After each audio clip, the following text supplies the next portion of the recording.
Então abram suas Bíblias em Gênesis no capítulo 15, versículo 1. Isso é uma mensagem que o Senhor me deu nesses últimos dias a respeito de perseverarmos na promessa, porque temos o favor divino sobre as nossas vidas. Muitas vezes nós achamos que as dificuldades são coisas que vieram para nos impedir e que Deus não está a fim de resolver os problemas para a gente. E nos esquecemos que graça e favor coroam as nossas vidas.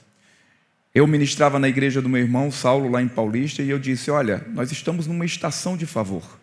E na estação de favor, mesmo que o mundo seja corrompido e coisas ruins são naturais de acontecerem, nós estamos hoje num novo reino, debaixo de uma estação, temos que estar prontos e preparados a que as coisas boas, fora do comum, aconteçam todos os dias. Eu não fico na expectativa, está muito bom, vai acontecer alguma coisa ruim. Eu fico na expectativa o tempo todo. Eu sou abençoado, eu sou um sucesso em todas as áreas, algo grandioso ainda está para acontecer esse dia. Porque graça e favor estão me cobrindo. Então, nós vivemos num reino em que as coisas boas são naturais acontecerem. Vocês estão compreendendo isso? Eu esperava mais de vocês, mas vamos continuar até a gente ficar mais feliz. Então, abra em Gênesis capítulo 15, versículo 1, onde Deus está confirmando sua promessa que fez a um homem chamado Abrão, que você conhece sua história. Versículo 1, ele diz assim, Gênesis 15, depois desses acontecimentos, veio a palavra do Senhor a Abrão, numa visão, e disse, não temas, Abrão, eu sou teu escudo, e o teu galardão será sobremodo grande. Gente, isso é maravilhoso. Deus aparece para o camarada, confirma a promessa e diz, ainda vou te recompensar por ela. Versículo 2, respondeu Abrão, Senhor Deus, que me haverás de dar se continuo sem filhos? Abraão era rico, tinha todas as coisas, mas não tinha filho. Então o que faltava para ele era ter filho, porque para a cultura da época, você podia ser o cara mais rico do mundo, sem filhos você é um amaldiçoado. Então, Senhor, que vai fazer por mim? Os sites de notícia gospel estão tudo falando sobre mim. Eles dizem que eu não tenho, dizem que eu prego só sobre prosperidade, mas não tenho a outra parte do evangelho. Por quê? Porque eu não tenho filho, eu não tenho a posteridade, eu não tenho aquilo que o Senhor dá a todo mundo. E tem gente dizendo, eu prefiro ter filhos do que ser rico como Abraão. Já imaginou o site gospel da época? E Abraão responde a Deus e diz, eu não tenho isso. E o meu herdeiro vai ser aqui um servo, o Damasceno, o Eliezer. Disse mais Abrão, a mim não concedeste descendência, e um servo nascido da minha casa será um herdeiro, meu herdeiro. A isto respondeu logo o Senhor, dizendo, não será este o teu herdeiro, mas aquele que será gerado de ti será o teu herdeiro. Então conduziu até fora, ele estava dentro de alguma coisa, e disse, olha para os céus e conta as estrelas, se é que podes. E ele lhe disse, assim será a tua posteridade. E olha que coisa interessante, mesmo Abraão falando, Senhor, eu tenho este problema, o Senhor não resolveu, a Bíblia diz, ele creu, e isso lhe foi imputado para a justiça. Isso é uma das coisas mais maravilhosas, você vê que Abraão não está compreendendo, você vê que Abraão ainda está sentindo dores no meio da promessa, e a Bíblia diz, mesmo assim, ele creu e foi imputado para a justiça. E o Novo Testamento vai dizer que nós somos filhos pela fé, somos as estrelas que Abraão contou, porque ele creu e foi lhe imputado como justiça. O que nós entendemos sobre isso, e que eu quero passar para cada um de vocês, vocês que estão online, talvez em outros países, vocês que estão em lugares longínquos, que muitas vezes nós temos uma promessa grandiosa de Deus, mas por causa de uma vírgula diferente daquilo que nós estamos querendo viver agora, ou o sentimento do momento, da dor passageira, nós chegamos para Deus, ao invés de um encontro com Deus, nós podemos, na sua presença, deleitar na sua presença, nós estamos reclamando do que ainda não temos, mesmo tendo quase tudo manifesto nas nossas vidas. Eu lembro que um dia, o anjo do Senhor, é uma prefiguração de Cristo aparecendo no Antigo Testamento, foi falar com um homem chamado Manoá, e sobre o seu filho. Ele tinha aparecido para a mãe e foi falar sobre o filho que seria Sansão. E quando ele vai falar, ele fica tão maravilhado porque ele diz, eu vejo o anjo do Senhor e eu não morri. Ele ficou tão maravilhado da presença do Senhor e ele disse, eu queria saber o teu nome. E o anjo do Senhor, que era Jesus, diz assim, não é tão maravilhoso só estar na minha presença? Por que você precisa saber do meu nome? se deleita na presença. Deus aparece para Abraão. Deus já fez uma promessa há muito tempo. Deus está confirmando e Abraão não faz. Senhor, que coisa tão maravilhosa. Igual Pedro, vamos fazer a tenda aqui para o Senhor ficar habitando comigo? Não. Mas eu não tenho filho. Nós temos momentos, muitas vezes, diante daquilo que Deus tem nos prometido, falado e confirmado através da palavra que temos ouvido todos os dias, em que ao invés da gente estar na expectativa do favor divino trazer a grandeza da promessa, nós estamos dizendo, mas eu ainda não tenho isso, mas ainda não tenho aquilo outro, mas ainda não tenho essas coisas.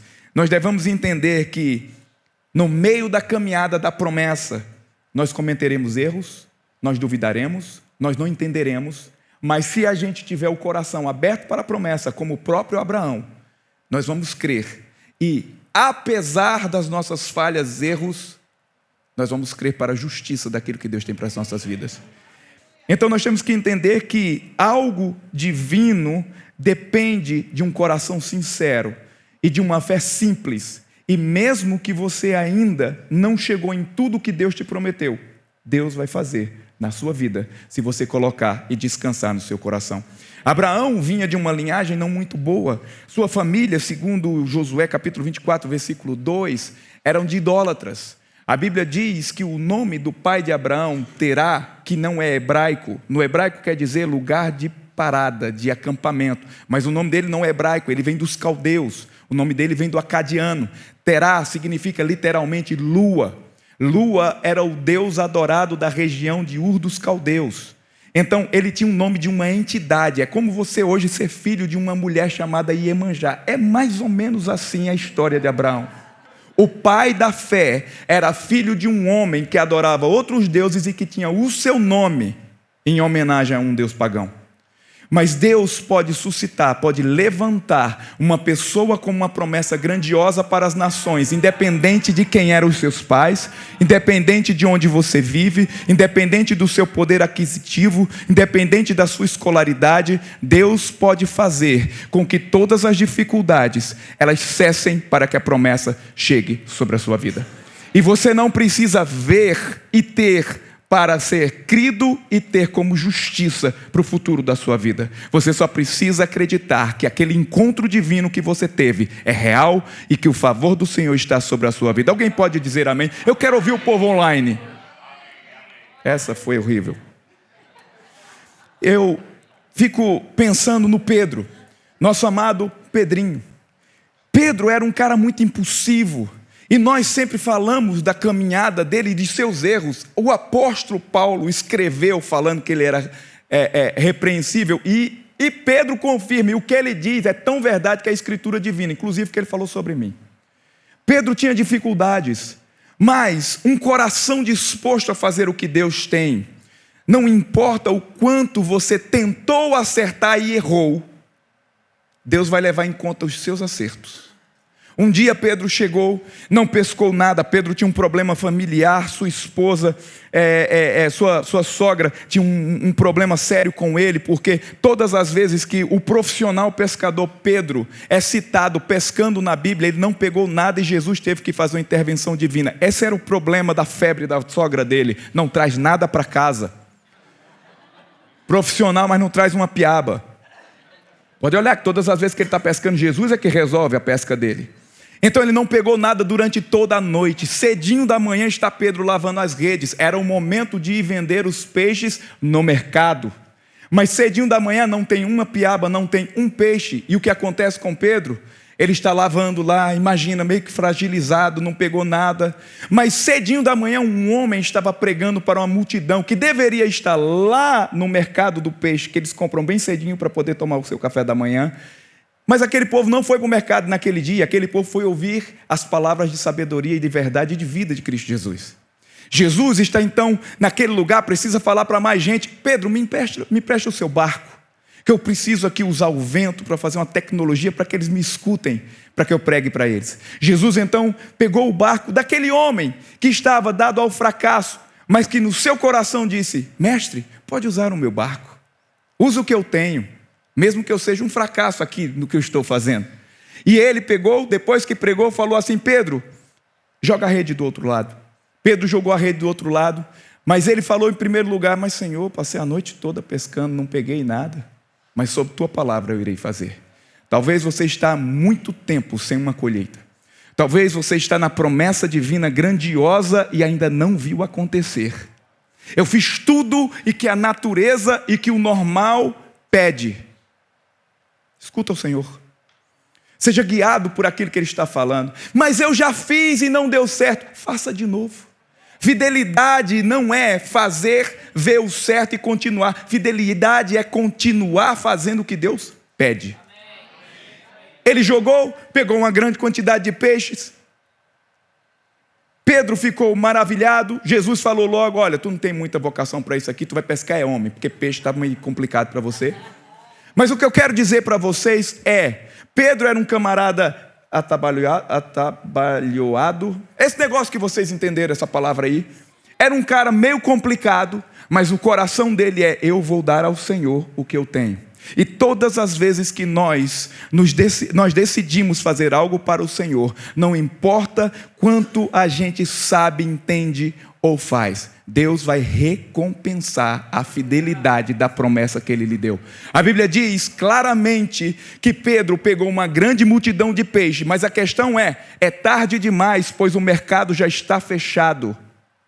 Mas Jesus trouxe o mercado para que Pedro pudesse vender o peixe, mesmo depois que o mercado fechou. Deus não está nem aí para o mercado financeiro.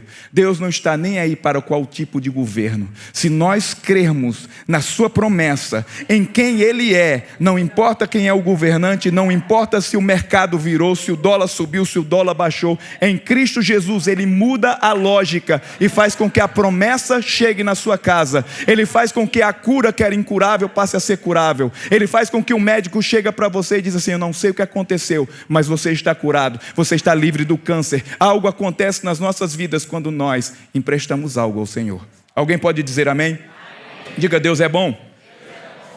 Temos que saber que Deus faz coisas novas todos os dias. Eu lembro que quando eu comecei, nós não entendemos que a gente precisa ensaiar para o milagre.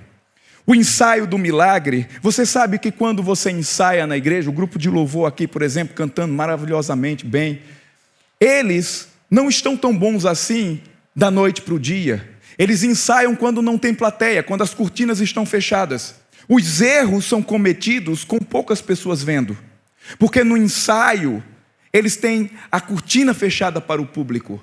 Mas quando é na hora completa, na hora normal, eles já ensaiaram o suficiente para executar com maestria aqui. Assim é a nossa caminhada com Deus. Nós vamos muitas vezes tentar fazer aquilo que Deus nos pediu e vamos cometer erros.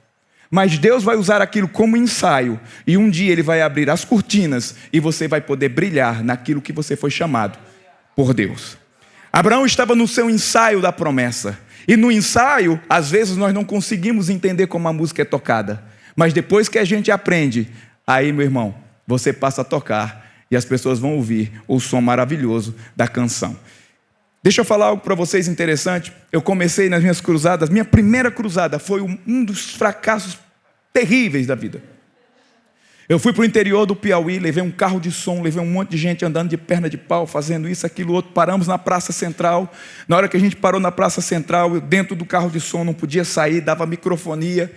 Tinha uns gatos pingados nas portas de casa, ninguém veio para ouvir a palavra. Eu comecei a pregar, fiz o apelo, veio um homem bêbado. Aí eu falei: agora também, porque tinha pouca gente, vou fazer o apelo para você receber cura. O homem bêbado ficou com raiva porque eu demorei e foi embora. Na minha primeira cruzada, até o bêbado desistiu. Na última cruzada na África, nós tínhamos cerca de 100 mil pessoas, com cerca de 32 mil a 35 mil conversões em um final de semana. Mas se você não ensaiar, você não tem a experiência de ver a janela se abrir, a cortina se abrir. Você precisa ser constante e fiel no que Deus te prometeu. É assim que funciona a promessa divina, pois o favor está sobre nós. Uma hora o favor nos pega e o teu nome é levado aos ouvidos das pessoas que precisam trazer a bênção para a tua vida. Alguém pode dizer amém? A fidelidade ao que Deus falou em uma promessa crida fará com que o destino seja traçado de acordo com a vontade do Todo-Poderoso. Eu lembro que Moisés tentou fazer aquilo que Deus estava querendo, que era libertar o povo de Israel, mas tentou no tempo errado. Mas preste atenção, o chamado é tão forte que nós queremos fazer algo para Deus, assim como Pedro. Nós queremos servir a Deus naquilo que nós estamos sentindo no coração. Então imagina Moisés com seus 40 anos de idade, um pouco mais velho do que eu. Ninguém. Amém? Meu irmão, nesses meus 30 anos de vida, eu vi muita coisa na vida. Moisés, aos seus 40 anos de idade, a Bíblia diz que ele, tomado por um sentimento, viu alguém batendo em um dos seus irmãos hebreus e foi lá para tentar libertar o povo de Israel, mas ele cometeu um crime, ele fez da maneira errada. Ele tinha um sentimento, ele tinha um chamado, ele tinha tudo certo, mas ele errou o tempo. Ele não conseguiu deixar a sua carnalidade no lugar e ele ficou incontrolável. Veja, ele não estava querendo fazer algo mal, ele estava querendo fazer o que foi chamado, mas de uma maneira errada. Para isso nós temos um ministério, para isso nós temos igrejas, para isso nós temos conselheiros e pessoas, para dizer para você, olha, eu conheço, eu sei que você vai fazer, mas ainda não é o tempo. Tenha calma. Ele entrou, quando ele fez aquilo, veja, ele foi na explosão, eu vou fazer para o Senhor. Matou o egípcio. Agora todo mundo quer matar ele, ele foge, vai para o deserto, 40 anos. Qual o problema quando nós erramos o tempo? É que a gente quer servir a Deus, é que a gente quer fazer a promessa divina, é que nós somos fiéis, mas quando erramos, sentimos o peso do fracasso. E quando Deus volta para dizer, agora é o tempo, você diz, agora eu não posso mais. Agora eu não sei nem falar. Agora eu não tenho mais 40 anos. Agora eu não tenho mais o vigor físico que eu tinha quando eu era jovem. Agora eu não tenho mais aquela paixão. Agora eu já faço outras coisas, já cuido das ovelhas do meu sogro. Moisés vai libertar o meu povo. Quem sou eu? Eu não sei nem falar. Qual é o teu nome? Nós ficamos amargurados. Preste atenção. Tudo que Moisés queria era libertar o povo. Porque fez errado. Tudo que ele menos queria era ir libertar o povo. Não erre no tempo divino. E não ache que porque você errou no tempo divino, Deus não vai ter um encontro com você na sarça, onde o fogo vai consumir a sua vida. Eu lembro que Deus falou comigo que eu iria para os Estados Unidos no ano de 2005. Quando Deus falou comigo que eu iria no ano de 2005 para os Estados Unidos, eu disse, eis-me aqui, Senhor. 23 anos de idade, na flor da idade, eu não era ninguém no Brasil, estava trabalhando, estava fazendo, o sentimento evangelístico dentro de mim, vou para as nações, aleluia, vou fazer algo grandioso, portas começaram a aparecer, eu tentei de todos os jeitos, quase fui fazer uma faculdade em Miami, eu fazia contato toda semana, Deus vai fazer, Deus vai suprir, Deus está falando. Nós muitas vezes colocamos o sentimento com a vontade correta do chamado, nós damos a voz dizendo que é de Deus. É apenas algo natural de quem nasceu para fazer aquilo. E eu disse, eu vou, porque Senhor, se eu sou um nada aqui nos Estados Unidos, eu vou ser um nada no primeiro mundo. Eu vou ter mais chance. E depois de um tempo eu vi claramente no meu espírito, não é o tempo. Um dia você vai ter um escritório, você vai trabalhar com ministérios. E eu comecei a pregar no Brasil, na verdade já estava pregando há muito tempo, são 25 anos pregando o Evangelho. E eu lembro que depois de um tempo, começaram a crescer, muitas coisas acontecerem, nosso ministério organizou, nós temos prédio próprio dentro de um dos offices mais especiais da Barra da Tijuca, 30 pessoas trabalhando, delas 15 recebiam alguma coisa, 15 eram voluntárias. O nosso ministério de vento e popa, morando num dos bairros mais chiques do Rio de Janeiro, carro importado, não tinha do que reclamar. Em 2018, o Senhor fala comigo, dentro de uma conferência, chegou o tempo, você vai para os Estados Unidos. Eu falei, para onde? Eu estava atrás das cortinas, você fica atrás de cortinas assim para subir na plataforma. 2.000 e poucos pastores para me ouvir. Na conferência, todos os grandes pregadores, eu era o único que pregava mais de uma vez. Todos queriam me ouvir. Eu estava lá atrás e o Senhor falou, chegou o tempo. Eu falei, agora, eu sozinho, uma escuridão lá atrás, passando minhas notas aqui, agora não. Senhor, eu tenho 150 convites por mês para pregar nas maiores igrejas desse país. Eu faço cruzada em já quase 30 nações ao redor do mundo, não preciso de Estados Unidos, não. Senhor, quando eu era jovem, o Senhor disse não. Eu não vou botar minha família em risco.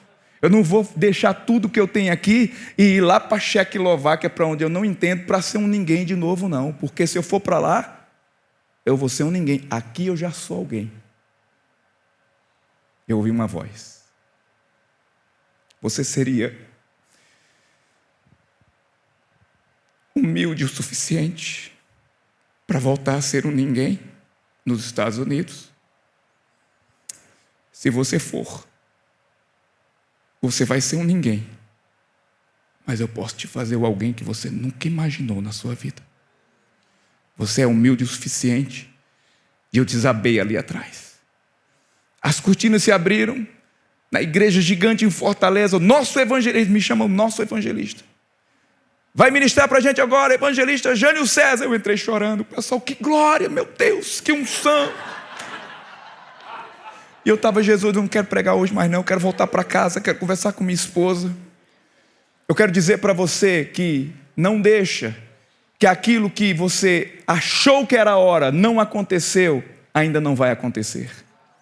Deus geralmente vai te pegar no teu melhor momento para te colocar em algo mais grandioso, porém você vai achar que é um retrocesso. E hoje, depois de, nos últimos 4 anos, ter pregado em 28 nações diferentes, há 48 nações, mais ou menos, já estive pregando o Evangelho. Esse ano estamos em 3 meses e poucos dias do ano. Eu já estive em 4 continentes, em 10 países diferentes.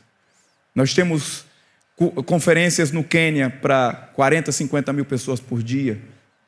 Tem eventos, outras cruzadas na Etiópia. Fui para a Coreia do Sul. Meu filho, até quase na Checoslováquia eu fui esse ano.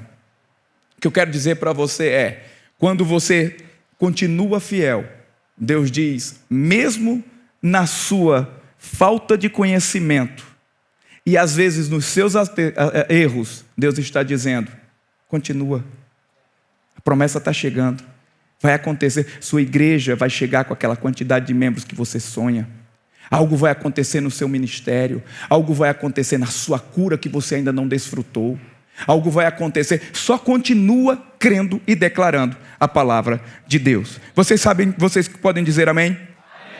Então a Bíblia diz que Abraão continuou e ele foi justificado pela fé. Continue crendo, muitas vezes sem entender, assim como Maria, como uma virgem dará à luz um filho, mas seja feito a vontade do meu Senhor na minha vida. Não é entendendo a promessa, é crendo nela. É crendo no que Deus vai fazer. É crendo no que Deus está falando. A Bíblia fala que quando Deus prometeu que um libertador ia tirar o povo de Israel do Egito, quando os meninos estavam nascendo, o faraó mandou aniquilar todas as crianças. E dentre elas o libertador, Moisés. Mas sua família creu. Sua família acreditou que Deus era poderoso para guardar aquele menino. E Deus o refugiou na casa de alguém que queria destruir sua vida. Ele era para não estar vivo. Mas a Bíblia diz claramente que a própria filha do faraó criou Moisés para ser o libertador, porque ele entendeu a ciência, o conhecimento dos egípcios. Deus fez algo interessantíssimo. Aquele povo que queria destruir a vida de Moisés, Deus usou aquele mesmo povo para treinar Moisés, para fazer o trabalho dele. E a Bíblia diz que ainda pagava um salário para a sua família, para ele ser amamentado. Muitas vezes nós achamos que a situação difícil que nós estamos vivendo hoje é o nosso fim.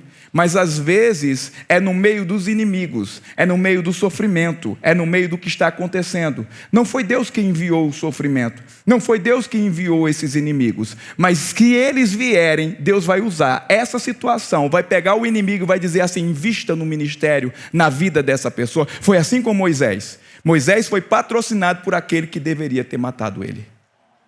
Quando Davi fugiu, porque Saul, seu próprio rei, você não sabe a perseguição que eu estou passando na minha própria família. Davi era perseguido pelo próprio povo, pelo próprio rei. E sabe onde ele se refugiou? No povo que odiava ele, entre os filisteus. E o que foi que Deus fez? Deus fez com que ele prosperasse no meio em que os inimigos queriam sua morte. Quando você olhar e observar que Deus, Ele está mais interessado em resolver algo que Ele tem para a humanidade, não somente para você, você vai descobrir que o seu problema não é algo tão grande para Deus, porque Deus quer resolver algo dele, quer salvar a humanidade. Sai, Abraão, conta as estrelas, se é que tu podes.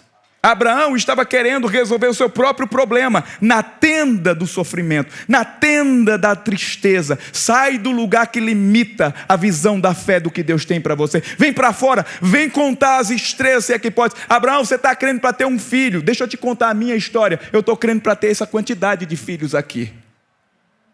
Isso não é um problema, porque você vai ter o seu filho e o meu filho vai nascer da sua descendência para eu alcançar todas as estrelas. Nós pensamos que o nosso problema é algo pessoal, e Deus nos diz: vai contar estrela, porque o teu chamado, o teu propósito, ele é global. Porque você conta estrela em qualquer lugar do mundo, meu irmão. Isso quer dizer que em qualquer lugar do mundo, Deus vai colocar o seu favor sobre a sua vida. Não importa se você está no mais rico, no mais pobre, onde você estiver. Se você estiver debaixo da palavra profética de Deus, debaixo da palavra dada aqui, você vai prosperar. Porque o favor virá do norte, virá do sul, virá do leste, virá do oeste. Chegará sobre a tua casa. Agora, se você ficar dentro da tenda, você só consegue ver a parede do sofrimento. Mas se você falar: Senhor, eu vou contar estrelas, eu vou sonhar contigo, esse ministério vai alcançar as nações, daqui de Campina Grande. Quem imaginaria isso há 40 anos atrás? Mas eu posso dizer para você: conta as estrelas, e Deus vai dizer: mesmo sem filho, você já tem um filho pela fé, você já tem as estrelas pela fé, você já tem o seu milagre pela fé. Quando eu comecei, eu dizia: o Senhor vai me dar o norte, o sul, o leste e o oeste. Às vezes eu não sei nem onde eu estou dormindo, qual país que eu estou. Mas uma coisa eu posso dizer para você: não é o trabalho do homem, é a fidelidade do Todo-Poderoso. Feche os seus olhos, você em casa, você aqui. Pai, eu te agradeço por cada pessoa nessa manhã. E declaro que o poder do Espírito Santo nos ajuda com as promessas divinas nas nossas vidas. Eu declaro que nós alcançaremos aquilo que o Senhor falou, independente da situação do momento. Eu repreendo todo espírito de enfermidade, toda dor, tudo aquilo que faz com que você não avance. E declaro proteção no meio que você está. E declaro cura, seja curada em nome de Jesus. E declaro a promessa acontecendo sobre a sua vida. Que o poder do Espírito Santo esteja mostrando a você que você não precisa mais ficar olhando para a parede do lugar do sofrimento. Vamos contar estrelas, vamos viver os milagres divinos. Quem foi edificado,